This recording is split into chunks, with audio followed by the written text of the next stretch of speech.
Muy buenos días, amigos de la prensa, amigos, amigas, y muy buenos días a nuestras hermanas viceministras. De parte del ministro de Salud, doctor Jason Ausa, un saludo para todos. El motivo de esta conferencia de prensa es para comunicar los informes que tenemos ya de los reportes oficiales sobre las muestras tomadas para la identificación de las variantes circulantes en Bolivia, de las acciones que se están tomando al respecto y las acciones que se tomarán en adelante ante una eventual tercera ola o ante un eventual incremento de casos focalizados. Cedemos la palabra en este momento. Muy bien, muchísimas gracias, amigos televidentes. En estos momentos el viceministro Terrazas está ofreciendo una conferencia de prensa acá en el Ministerio de Salud, precisamente. Ahora la viceministra María René Castro hace uso de la palabra y hace un análisis del contexto del COVID-19 que se vive en nuestro país. Vamos a escuchar las palabras de la viceministra María René Castro. Doctor Jason Ausa, que el día de ayer hemos recibido ya la información oficial desde Fiocruz, Brasil, sobre las muestras que nosotros hemos mandado para que se vayan a secuenciar. Esta información es oficial. Nosotros hemos remitido varias muestras, tenemos un protocolo, se sigue un protocolo internacional, eso es lo más importante que quiero que se entienda, donde se toman muestras de diferentes departamentos en diferentes tiempos, para poder ver el rol de las variantes de la cepa SARS-CoV-2 de coronavirus y así poder tener comprensión y tener también consolidada una vigilancia genómica que es fundamental. Esta información se las hemos preparado en una presentación de PowerPoint para que podamos tener de manera más ilustrativa lo que está ocurriendo, no solamente en el contexto nacional, sino también en el contexto internacional, que es fundamental. Entonces me voy a permitir, por favor, que ahora vayamos viendo esto. Nosotros tenemos dos clasificaciones.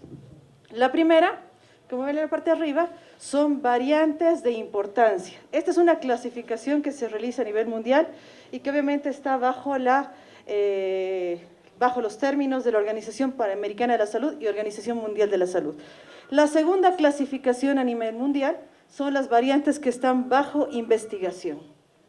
La siguiente, por favor. Las variantes surgen de esta forma.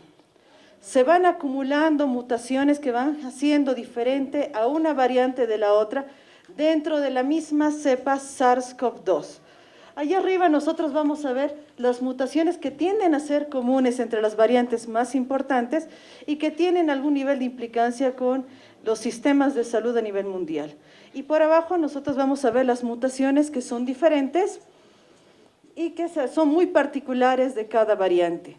Aquí están las variantes que nos han estado llamando mucho la atención, la británica, de la que se habló en un primer momento, están las de Brasil, que fueron identificadas en Brasil y en Japón, y bueno, así vamos llegando hasta las últimas variantes que también están siendo consideradas de importancia. La siguiente, por favor. Aquí nosotros vamos a ver el contexto regional. Se tiene que entender que aquí nosotros vemos que tenemos en los diferentes países, incluyendo Bolivia, datos de las variantes que han estado circulando en la región.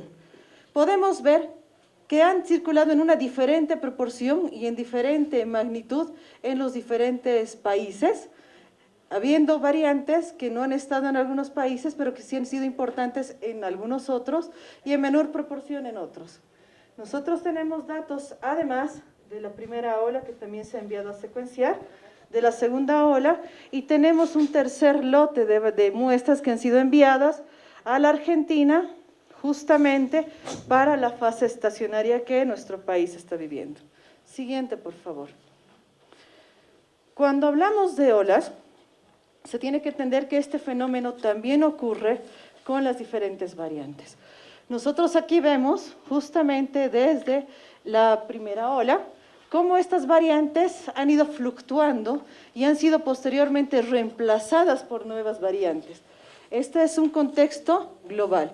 Si vemos esto en el contexto regional, vamos a ver que las que han predominado en un inicio de la pandemia han ido desapareciendo en su mayoría y han ido siendo reemplazadas por otras variantes que están tomando justamente proporciones importantes.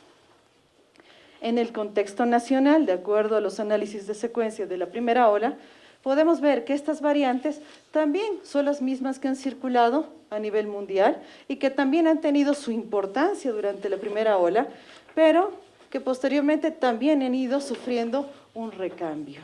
Siguiente, por favor. Estos son los resultados que tenemos de los análisis de secuencia a nivel nacional. En la primera gráfica nosotros vamos a ver la primera ola, donde tenemos estas variantes que han estado circulando en nuestro país en diferente proporción y que han tenido lógicamente un impacto importante en lo que ha sido el sistema de salud. Ahora, por otro lado, tenemos las variantes, resultados de los análisis que se han realizado en Fiocruz, donde vemos que estas variantes que han circulado durante la primera ola han sido reemplazadas por estas nuevas variantes en la segunda ola. Muy importante aquí que también se entienda es que de estas variantes tenemos una variante de importancia que ha circulado en nuestro país, que justamente corresponde al linaje B117, el linaje de la cepa, o lo que les decía la cepa, que es la variante británica. Además de estos estudios, se concluye que existe una variante que todavía está siendo considerada como una variante que tiene que estar bajo investigación, como el resto de las variantes que van circulando en el mundo.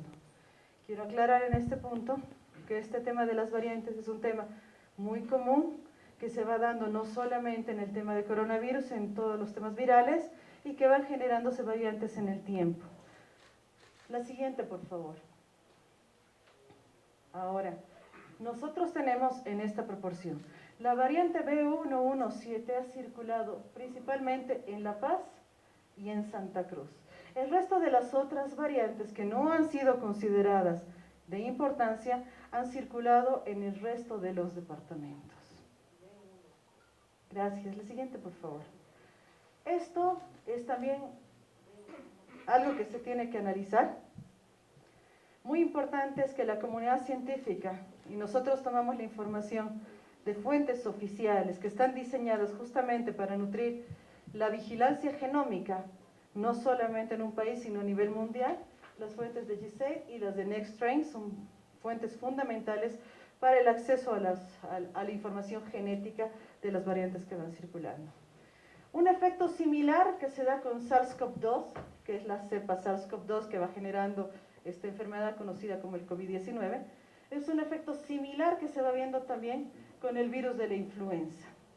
Es decir, que cada año circulan nuevas variantes y por lo tanto, cada año nosotros tenemos que ir trabajando en nuestro sistema de vigilancia para poderlas ir detectando.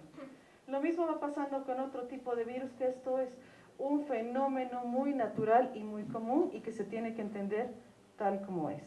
Siguiente, por favor.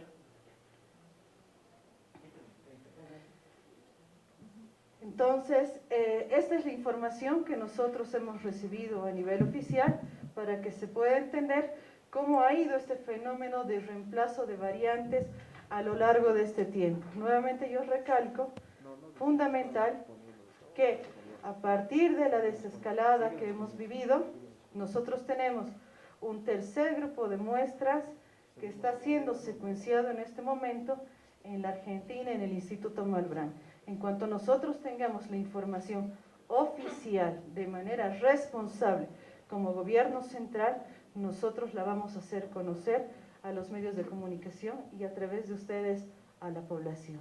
Si me permite, viceministro, estamos en vivo. Las consultas, por favor, les ruego, viceministro. Muchas gracias. Bien, continuando con la conferencia, nosotros vamos a indicar que esto es, ya con lo expuesto por la viceministra, la hermana María René, era de deducción que las diferentes variantes que están circulando en toda la región tenían ya presencia en el país. En ese sentido, nuestro gobierno, el gobierno nacional, a cabeza del hermano presidente Luis Arce, hizo la instrucción de poder hacer las acciones directas ya en la semana epidemiológica número 9 y arrancamos con fuerza en la semana epidemiológica número 10. Estamos hablando, y ahora estamos en la 16. Estamos hablando de hace 5 semanas hemos tomado ya acciones en frontera. Las acciones que se han tomado son de diferente índole. Y son acciones integrales, no solamente están relacionadas con un eventual cierre de frontera o restricción de pasos de frontera. Las acciones tienen que ser de forma holística y han entrado tanto en el fortalecimiento de recursos humanos, la dotación de insumos de bioseguridad, medicamentos, oxígeno, y también con la parte diagnóstica, pruebas masivas antigénicas para el diagnóstico temprano y la dotación de vacunas. Los casos donde tuvimos de crecimiento exponencial en el país, que nos han mostrado incremento sustancial de casos, camas de terapia intensiva y hospitalización, fueron concentradas en los municipios de Cobija, Guayarmirín y Riberalta. No así en los municipios que no tuvo esa intensidad de presencia de casos, en los municipios fronterizos del departamento de Santa Cruz. ¿Qué acciones se han tomado en ese sentido? A nivel nacional hemos incorporado ya poco más de 6.000 recursos humanos dedicados exclusivamente para la atención de la pandemia, tanto en hospitalización, terapias intensivas entre estas, como también en brigadas de respuesta rápida y atención primaria de salud, es decir, brigadas que se desplazan, hacen pruebas antigénicas, hacen trabajos de promoción de la salud, rastrillaje de casos y para detección y tratamiento temprano. Para Pando hemos desplegado, han sido integrados 337 recursos humanos. Hemos enviado adicionalmente 30 brigadistas que todavía continúan, que son brigadistas de Mi Salud, que están haciendo las tareas de vacunación y rastrillaje. Hemos